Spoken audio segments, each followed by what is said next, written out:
Halo teman-teman pecinta tanaman di mana saja berada. Kembali berjumpa dengan saya Lalu Mustawil di channel Taulin Garden. Pada video kali ini saya masih berada di urban farming. Saya ingin masih mengajak teman-teman berdiskusi ya, menggali ilmu dari ibu dosen kita yang satu ini ya, Ibu Narita Amni Rosadi. Oke teman-teman, tema kita pada kali ini kita ingin obrolin tentang porang ya, karena ini tanaman lagi hits ya, orang atau petani tuh lagi berame-rame nanam porang gitu ya.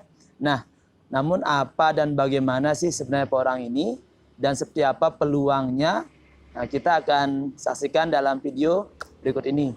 Namun sebelumnya, bagi teman-teman yang baru bergabung dengan channel kami, silahkan klik subscribe dan nyalakan loncengnya agar kami lebih semangat lagi untuk menghadirkan video-video yang menarik untuk teman-teman semua. Oke, selamat menyaksikan. Bun, ini porang ya? Ya, ini porang nih. Oke. Jadi ini baru berapa? 3 bulan lah, 4 bulan yang lalu. Jadi ini porang sudah berumur 3 bulanan ya? Ya. Dari masa tanamnya. Oh iya.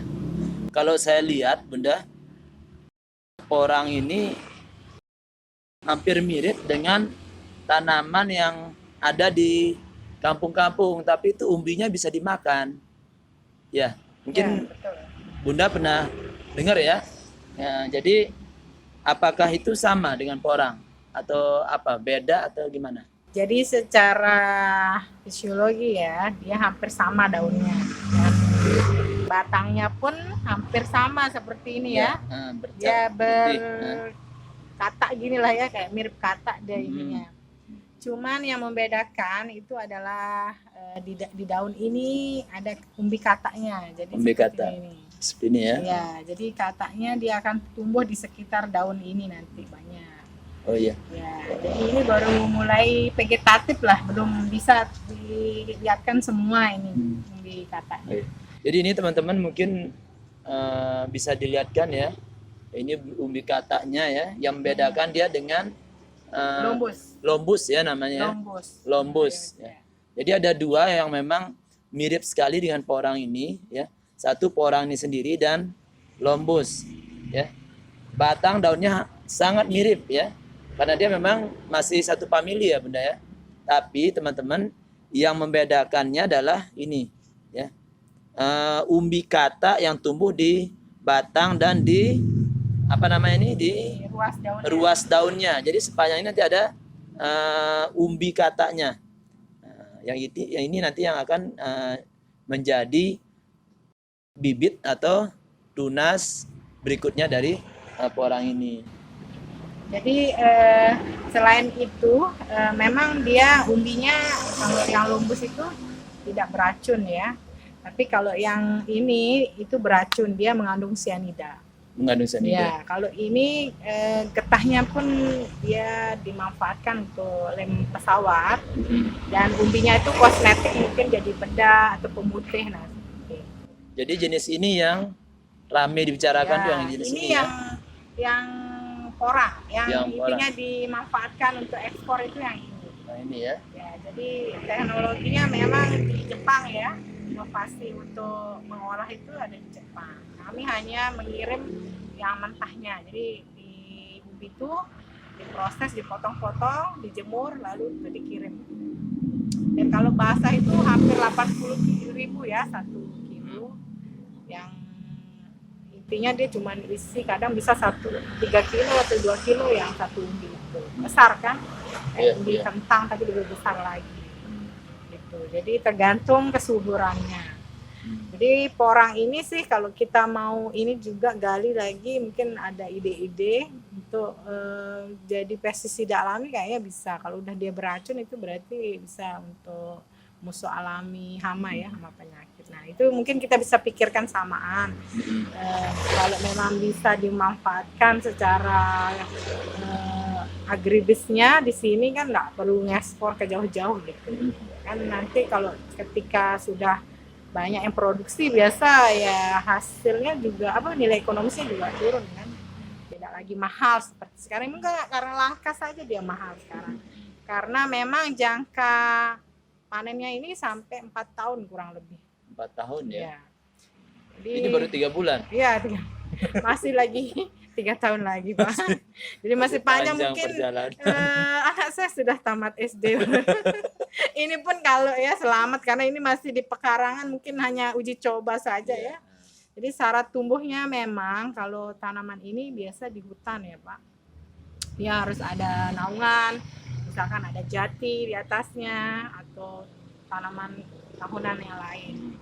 Ini nanti bisa di bawahnya, karena memang dari daun ini kan tipis Pak. Jadi kalau tanaman yang tipis biasa struktur daunnya seperti ini, itu lebih suka di tanaman naungan. Karena dia mudah gosong ya. Ini aja sudah mulai kuning kan. Apalagi dia hujan kayak gini, dia busuk akar. Nah, tanaman ini memang cocok untuk lahan-lahan kering yang tidak produktif, karena tidak butuh terlalu banyak perawatan ya. Dan kalau saya amati setelah saya uji secara besar-besaran di Panji Tilar itu, kalau dia lahan terbuka yang kita tanam itu malah lebih dominan itu tumbuh gulma ya, karena ini kan prosesnya lama untuk pertumbuhannya. Jadi kalau di naungan itu biasa menekan pertumbuhan gulma, sehingga jadi memang lokasi lingkungannya cocok di hutan gitu. Di hutan dan di kebun-kebun ya. Jadi jangan salah tanam ya di sawah nanti enggak berproduksi. Jadi setiap tanaman itu mempunyai spesifik syarat tumbuh yang beda.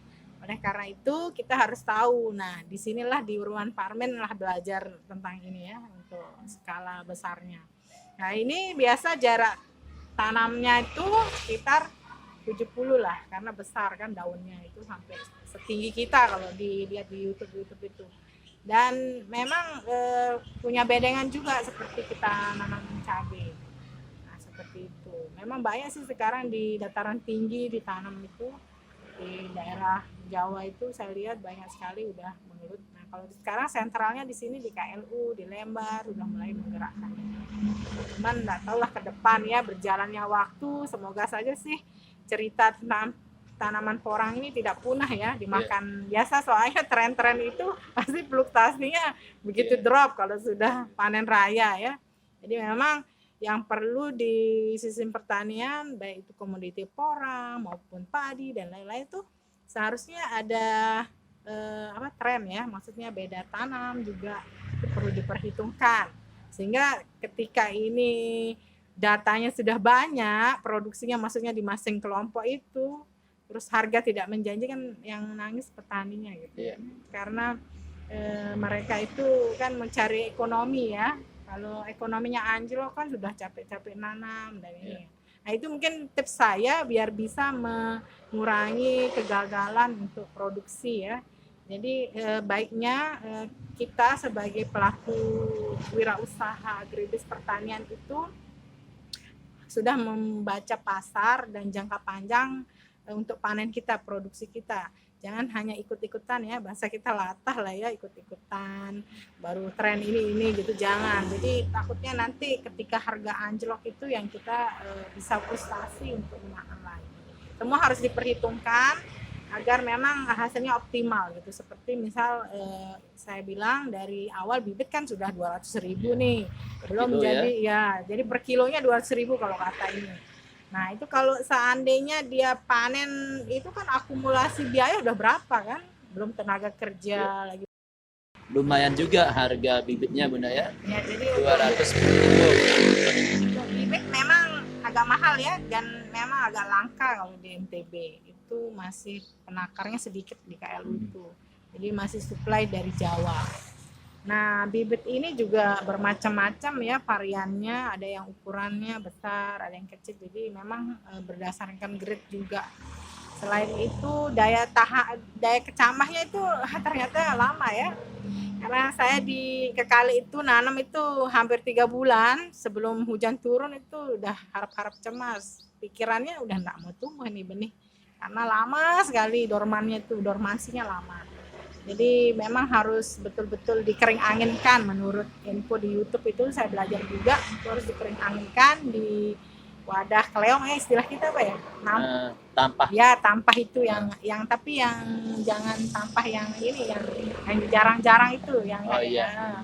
Itu dikering anginkan 2 sampai 3 bulan untuk tumbuhin akar, baru ditancapkan sebaiknya. Jangan Dikering anginkan tanpa ya, media. ya tanpa media, udah biar dia tumbuh sendiri, tunasnya biasa tumbuh sendiri. Cuman kemarin saya baru belajar, jadi saya nanam langsung.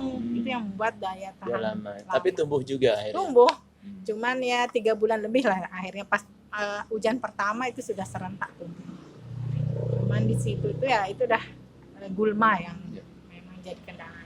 Habis itu kalau pupuk dasar sebaiknya menggunakan pupuk kotoran kambing atau sapi, tapi yang sudah difermentasi. Itu ditabur, dengan dikasih seminggu lah sebelum tanam, itu dipersiapkan. Untuk membuat dia stabil lah tanahnya, pH-nya apa itu perlu diperhitungkan, jangan langsung tanam.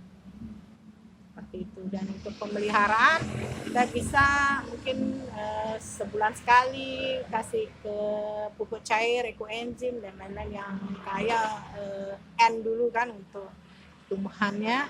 Dan kalau yang fase pembuahan itu pembentukan umbi itu ya NPK ya, pH atau K yang tinggi. Nah, seperti itu.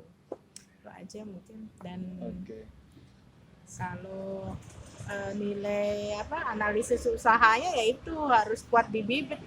Memang kalau kita beli 10 kilo aja udah 2 juta ya. 2 juta. 10 kilo 2 juta.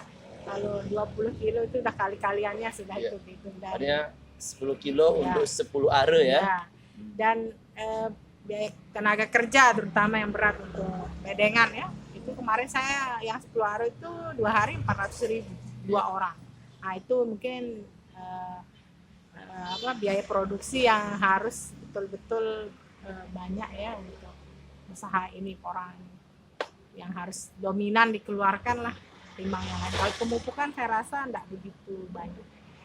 Ya memang kalau kita lihat teman-teman di samping biaya yang lumayan ya dari bibit, perawatan, kemudian juga waktu untuk panennya yang cukup lama.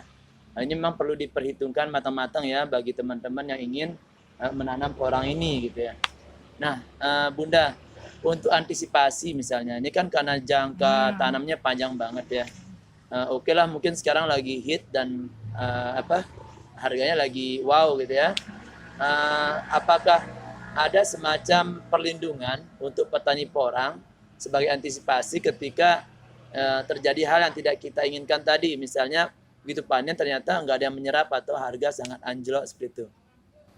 Ya mungkin salah satu cara dicari inovasi dulu ya sambil berjalan ini, mungkin entah dihilangkan sianidanya dulu kayak inilah contoh makanan lokal gadung ya, difermentasi mungkin dulu atau dijadi olahan yang sederhana kayak saya bilang pestisida alami kayak gitu ya, untuk mengantisipasi aja sih, karena sifat pertanian ini fluktuatif ya, maksudnya naik turun harga itu. Nah, untuk pemerintah itu seharusnya atau inisiasi pertanian itu harus sering-sering mencari terobosan ya, biar nanti ketika panen tuh ketika anjlok udah ada solusinya gitu di petani. Dan menurut saya ini juga bisa dijadiin brand untuk tumpang sari lah Pak ya. Mungkin di sela-sela itu kan agak lebar ya jarak tanamnya. Mungkin bisa tanam legum seperti kacang-kacangan, seperti terus kedelai ya, kacang tanah atau kedelai mungkin bisa. Apalagi ini kan lahan kering ya, bisa dimanfaatkan. Sehingga memang ada nilai tambah dari lahan itu. Saat jarak tanamnya berapa? Tadi 75 ya. 75 cm. Jadi lumayan panjang ya. Segini lah ya. Bisa ditumpang sarikan. Ya, bisa didorong. Dan itu memang kan nilai ekonomisnya juga ada kalau kacang, kedelai itu kan. Dan menambah, menurut riset saya kemarin untuk pengurangan N juga Pak. Jadi N itu tidak terlalu banyak gitu. Ya. Bunda, apakah Bunda mendapatkan info ya, misalnya ini Bunda udah nanam porang. nanti yang menyerap atau pihak yang menyerap hasil panen itu apa sudah ada atau bagaimana? Jadi Ada semacam komunitas atau seperti apa gitu? ada komunitas porang tuh di Facebook maupun di Instagram itu banyak, dan di WhatsApp kadang itu ada HBI apa istilahnya, himpunan inilah untuk petani ini Indonesia. Bisa kita sharing-sharing, cuman ya saran saya namanya online ya, kita hati-hati juga sih, kita cek dulu rating komennya kah, terus apa betul alamatnya, karena banyak penipuan juga kan di medsos itu. Jadi waspadanya saya ya harusnya ya itu dah kita lebih teliti, walaupun merasa terbantu dan kita teliti juga, karena namanya barang besar lah ya, maksudnya produksinya mahal dengan harga yang menggiurkan, jangan sampai kita yang terjerumus juga. Jadi ada sudah wadahnya, cuman sekarang ya kalau mau di Lombok ini hubungi aja Prof. Suwarji ya di Unram itu, mungkin beliau ada info-info terkait, itu memang banyak riset tentang porang ini. Ya itu aja sih info untuk publik ya. Oke Bunda, kita sudah bercerita cukup banyak nih tentang porang ya. Sampai porang NTB tadi ya Prof. Suwarji ya. Prof. Suwarji. Ini kayaknya ada apa? Bibitnya ini teman-teman ya. Jadi sebesar ini nih. Ini dari umbi kata ya. Bibit yang disemai dari umbi kata. Kalau sebesar ini nih infonya 5.000 lah itu. 5.000 teman-teman ya. Nah, kira-kira untuk mendapatkan untung yang kembali modal lah ya, minimal kita harus nanam berapa itu? Ya kalau bisa sih 1 hektar. 1 hektar ya, hasilnya baru kelihatan lumayan hasil. Wow gitu, kayak infonya kan sampai 401 M lah itu kalau yang 1 hektar. Mudah-mudahan benar ya. Iya, cuman itu dia lah, saya belum mengalami angka fantastik itu, jadi belum percaya juga. Mungkin kalau saya mendapatkan uang itu mungkin baru saya, oh ini terbukti gitu. Karena ini belum menghasilkan, saya masih ya berjalan aja. Oke. Tunggu info selanjutnya lah. Ya, selanjutnya. Ya teman-teman, itu tadi ya obrolan kita tentang porang ini. Jadi memang saran dari obrolan ini gitu ya, kita tentunya lebih teliti lagi, lebih jeli lagi ya melihat peluang dan sebagainya, karena tadi pertimbangan bahwa porang ini selain dari sisi modal juga lumayan, kemudian jangka waktu menanamnya juga cukup panjang, dan ini harus kita pastikan adalah pasar yang akan menyerapnya gitu ya, atau mungkin ada teknologi-teknologi baru yang terbarukan untuk pengolahan produksi porang ini, karena ini porang teman-teman, kalaupun nanti misalnya tidak terserap itu dikonsumsi tidak bisa ya Bunda ya. Kita mungkin bisa dengan menghilangkan zat racunnya ya. Getahnya itu. Ya, harus ada ilmu terapan mungkin yang mencari tahu atau menguji cobakan bagaimana supaya umbi porang ini bisa dikonsumsi. Oke teman-teman, semoga dari obrolan ini kita bisa mengambil ilmunya ya. Semoga bermanfaat. Nanti sebagai pertimbangan untuk teman-teman yang berniat untuk menanam porang ini.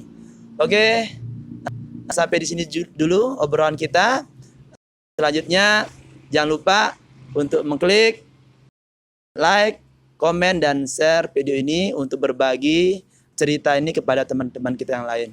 Sampai ketemu lagi dengan saya, Lalu Mustawil, di video-video menarik berikutnya. Bye.